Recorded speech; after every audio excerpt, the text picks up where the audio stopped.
Once upon a time, in a time frame long ago, or not too long ago, I'm not sure because it was never really specified, there was a boy who only learned how to draw one thing. He had read that boa constrictors swallow their prey whole, without chewing, and they are unable to move, so they lie for 6 months while they digest. It had him thinking. When he showed grown-ups his masterpiece, they said, "Nice hat." "It's not a hat."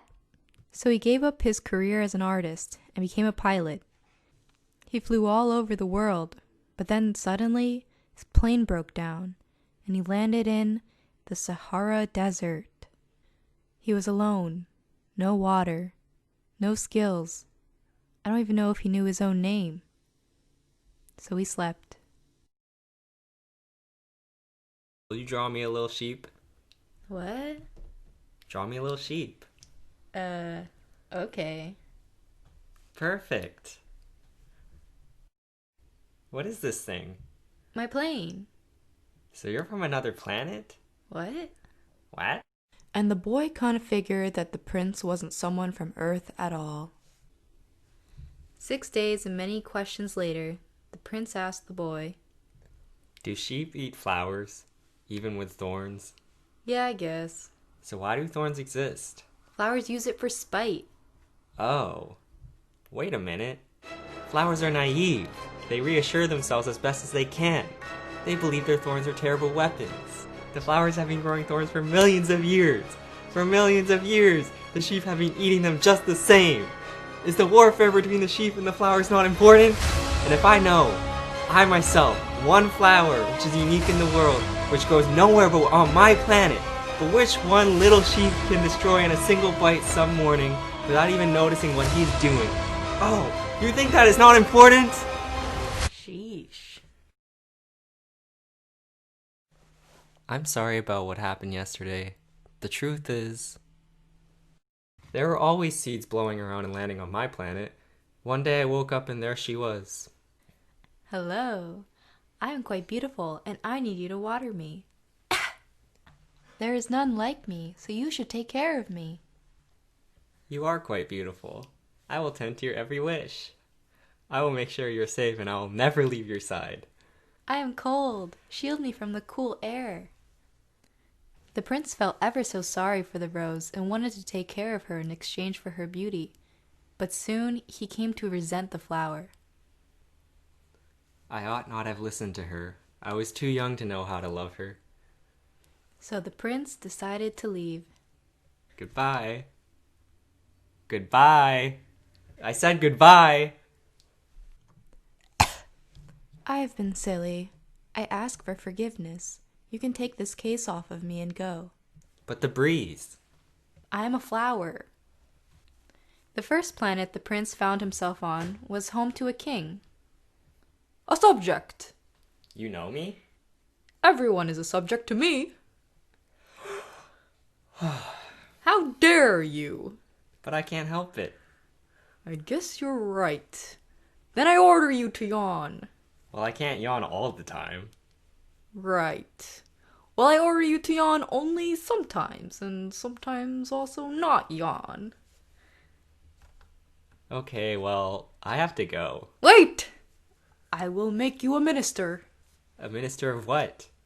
I'm not quite sure. I am too old to get out of my chair to see. Well, I must be heading off. You are now my ambassador. The grown-ups are very strange. The second planet the prince came across had a man who seemed very conceited. Ah, an admirer has come to visit me. Hello, what an interesting hat you are wearing. Why, thank you. Now clap your hands, one against the other.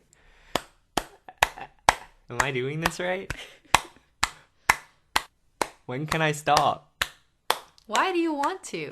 Don't you think I'm the most handsomest, best dressed, richest, most intelligent man on this planet? You are the only one on this planet.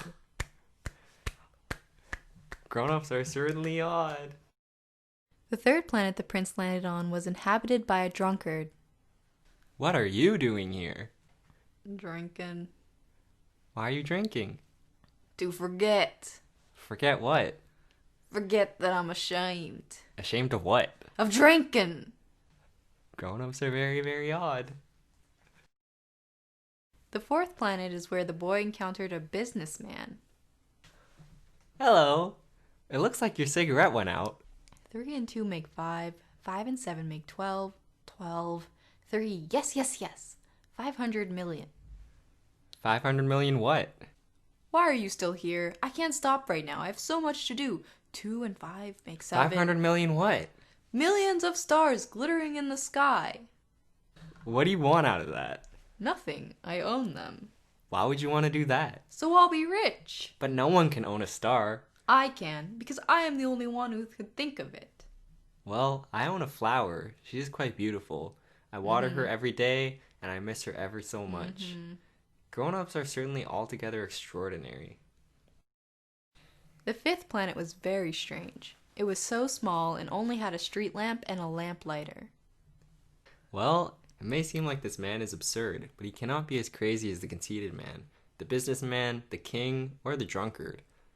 For at least his work has meaning. Good morning. Why have you put out your lamp? Those are the orders. Good morning. What are the orders? To put out my lamp. Good evening. But you just did it again. Because those are the orders. Good morning. This man is strange, but definitely not as strange as the others, perhaps because he is thinking of something else besides himself. The sixth planet was the largest. On it was a man with a huge book. Where did you come from?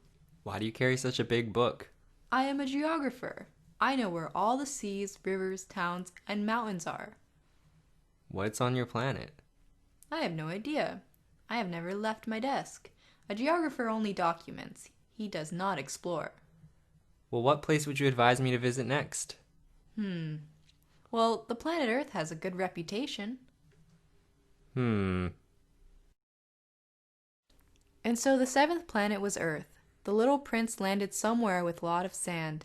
He could not find any people anywhere. He walked every day and saw many landscapes and such, but no people.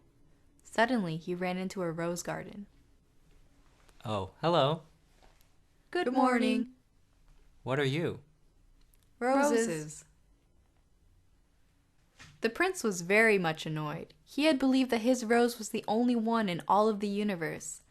He thought he was rich with a flower that was the most unique in all the world, but she was just a common rose. The prince laid down in the grass and wept. No! Suddenly, a fox appeared. Good morning. Oh, come and play with me. I cannot. I am not tamed. How do you tame something? It means to establish ties. You see, you are nothing but a little boy. You look like 100,000 other little boys, and I have no need for you. You have no need for me. I am just a fox like other foxes. But to tame means we shall need each other. I think I understand. So the prince came back every day at the same time until he tamed the fox. I think I'll go now. I'm looking for people. I think I shall cry. But you wanted me to tame you. That is so. Remember, it was the time you wasted for your rose that makes your rose so important. Do not forget this. You become responsible forever for what you have tamed. And with that, the prince was off. The boy and the prince walk through the desert as he completes his story. They sit as the sun sets and the stars reveal themselves. The stars are beautiful because of a flower that cannot be seen. These men from where you live, they raise 5,000 roses in the same garden and they still do not find what they are looking for, something they could find in a single rose. Yeah, that is true. But the eyes are blind. One must look with their heart. The boy awoke to the prince yelling at a snake that could kill you in 30 seconds. The boy reaches for his gun, and with a fumble the snake slithered away. The prince fell into the boy's arms. I'm glad, you finally, finished repairing your ship. How did you know it was fixed?